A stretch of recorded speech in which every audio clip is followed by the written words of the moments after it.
Hi guys, and happy First Chapter Friday. Hope everyone's doing well, and I hope you guys are as excited for this weekend as I am, because it looks like we're finally going to get some really nice weather, and we can spend some time outside, get out of these houses that we've all been cooped up in. I hope you're doing well. Mr. Sav sent us that video that many of you participated in, and it was so nice to see so many of your smiling faces. I miss you guys so much. I really wish we could all be back in the classroom together.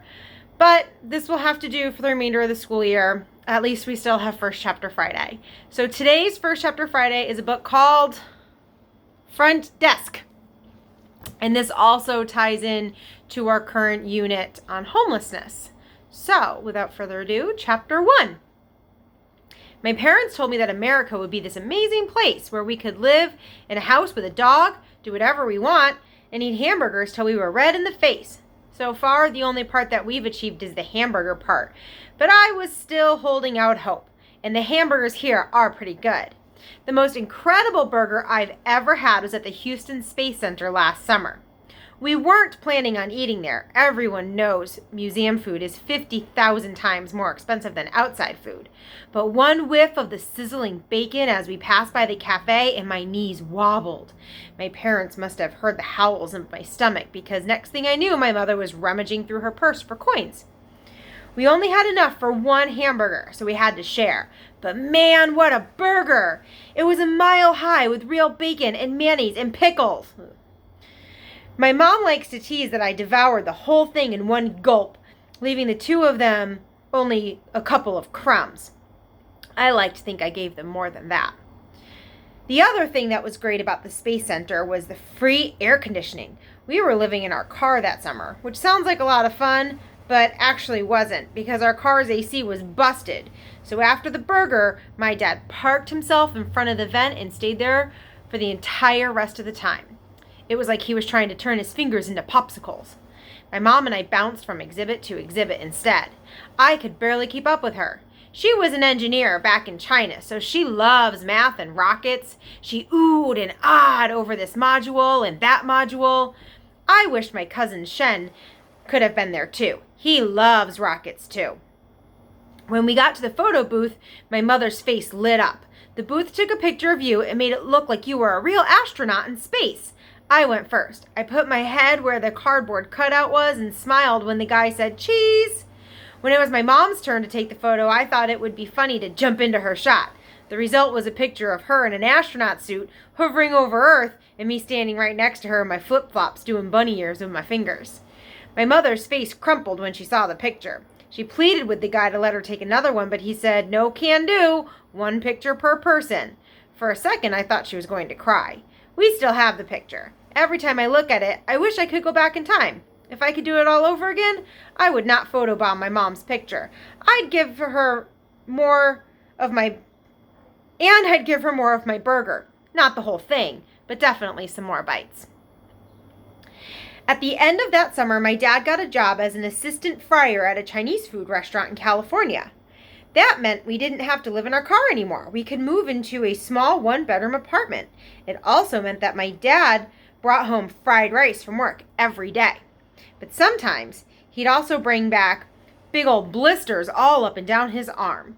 He said they were just allergies, but I didn't think so. I think he got them from frying food all day in the all day long in the sizzling wok.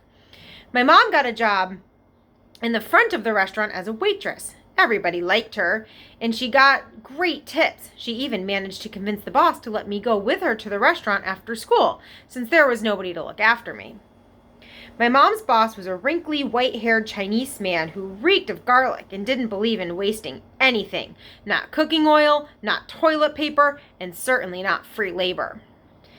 "Thank you. You think you can handle waitressing, kid?" he asked me. "Yes, sir," I said. Excitement pulsated in my ear. My first job! I was determined not to let him down. There was only one problem. I was only 9 then, and needed 2 hands just to hold one dish steady. The other waitresses managed 5 plates at one time. Some didn't even need hands. They could balance a plate on their shoulder.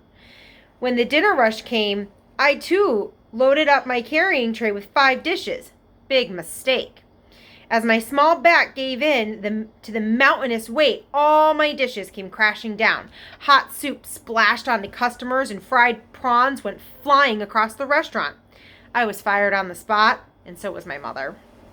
No amount of begging or promising to do the dishes for the next gazillion years would change the owner's mind. The whole way home, I fought tears in my eyes. I thought of my 3 cousins back home. None of them had ever gotten fired before. Like me, they were only children as well. In China, every child is an only child, ever since the government decided all families are only allowed 1. Since none of us had siblings, we were our siblings. Leaving them was the hardest part about leaving China. I didn't want my mom to see me cry in the car, but eventually that night she heard me. She came into my room and sat on my bed. "Hey, it's okay," she said in Chinese, hugging me tight. "It's not your fault." She wiped a tear from my cheek. Through the thin walls, I could hear the sounds of husbands and wives bickering and babies wailing from the neighboring apartments, each one as cramped as ours. "Mom," I asked her, "why did we come here? Why did we come to America?" I repeated. My mother looked away and didn't say anything for a long time. A plane flew overhead and the picture frames on the wall shook. She looked in my eyes. "Because it's freer here," she finally said, which didn't make any sense. Nothing was free in America. Everything was so expensive. "But Mom—" "One day you'll understand," she said, kissing the top of my head. "Now go to sleep." I drifted to sleep thinking about my cousins and missing them and hoping they were missing me back. After my mother got fired from the restaurant, she got very serious about job hunting. She called it getting back on her horse. It was 1993 and she bought every Chinese newspaper she could find. She pored over job sections with a magnifying glass like a scientist. That's when she came across an unusual listing. A man named Michael Yao had put an ad in the Chinese newspaper looking for an experienced motel manager. The ad said he owned a little motel in Anaheim, California, and he was looking for someone to run the place. The job came with free boarding, too. My mother jumped up and grabbed the phone. Our rent then cost almost all my dad's salary. And who said things in America were free? To her surprise, Mr. Yao was equally enthusiastic. He didn't seem to mind that my parents weren't real experienced and really liked the fact that they were a couple. "2 people for the price of 1, he joked in his thick Taiwanese accented Mandarin when we went over to his house the next day.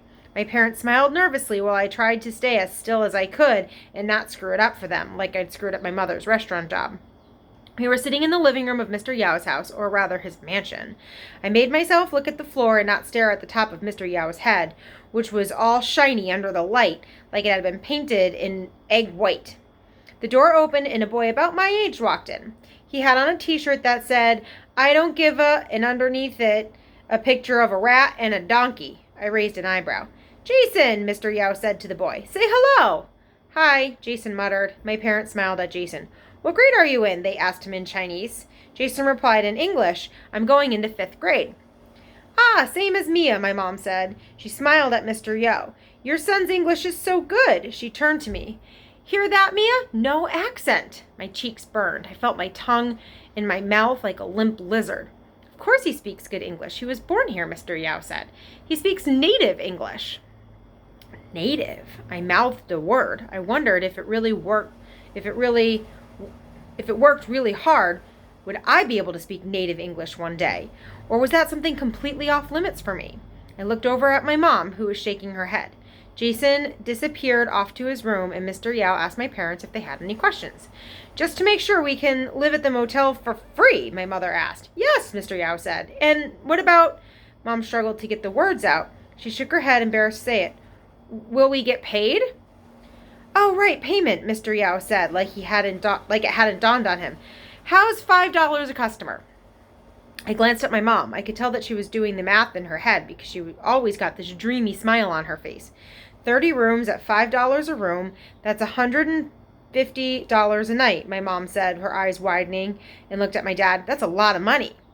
It was a humongous amount of money. We could buy hamburgers every day, 1 for each of us. We wouldn't even need to share.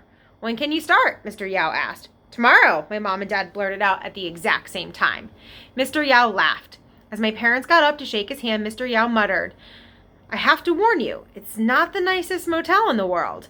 My parents nodded. I could tell it made no difference then what the motel looked like. It could look like the inside of a Greyhound bus toilet for all we cared.